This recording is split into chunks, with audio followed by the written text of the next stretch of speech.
தனிமனித வாழ்க்கையை பத்தி பேசணும்னா திமுக காரன் வெளியே வர முடியாது. எவன் வேட்டி எவன் வீட்டுல இருக்குன்னு எவனுக்குமே தெரியாது. பேசுவோமா? ஐயா ஸ்டாலின் அவர்களுடைய தனிமனித வாழ்க்கை குறித்து பேசுவோமா? இல்ல உதயநிதி ஸ்டாலின் குறித்து பேசுவோமா?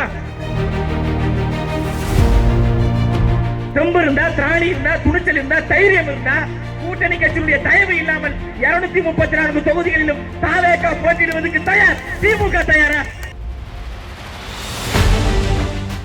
ஊரார் கால் பிடிப்பார், ஒரு மானம் இல்லை, அதில் ஈனமில்லை, அவர் எப்போதும் வால் பிடிப்பார். எதிர்காலம் வரும், என் கடமை வரும், இந்த கூட்டத்தின் ஆட்டத்தை ஒழிப்பே. அரசியல் எதிரி திமுக, கொள்கை எதிரி பிஜேபி என்று 2 ஆளுங்கட்சியை எதிர்த்து அரசியல் கட்சி ஆரம்பித்த இந்தியாவில ஒரே தலைவன் அண்ணன் விஜய் அவர்கள் தான். தனிமனித வாழ்க்கையை பற்றி பேசணும்னா திமுக காரன் வெளியே வர முடியாது. எவன் வேட்டி எவன் வீட்டுல இருக்குன்னு எவனுக்குமே தெரியாது. பேசுவோமா? ஐயா ஸ்டாலின் அவர்களுடைய தனிமனித வாழ்க்கை குறித்து பேசுவோமா? இல்ல உதயநிதி ஸ்டாலின் குறித்து பேசுவோமா? பேசலாமா? தனிமனித வாழ்க்கையை குறித்து பேசணும் என்றால் எவனுமே இங்க பொது வாழ்க்கைக்கு வரவே முடியாது.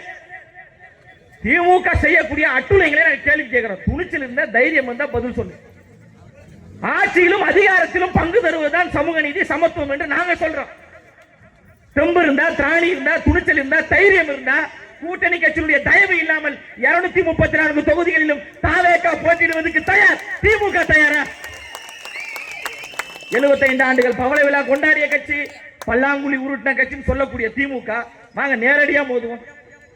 234 தொகுதிகளும் வேட்பாளர் நீங்களும் நிறுத்துங்க, நாங்களும் நிறுத்துறோம், போட்டிடுவோம், வென்று பாட்டுவோம். 21 பேரை தோல் மேல தூக்கி வச்சுக்கிட்டு ஐயா எங்களை மாதிரி ஒரு கூட்டணி யாருமே உருவாக்க முடியாது.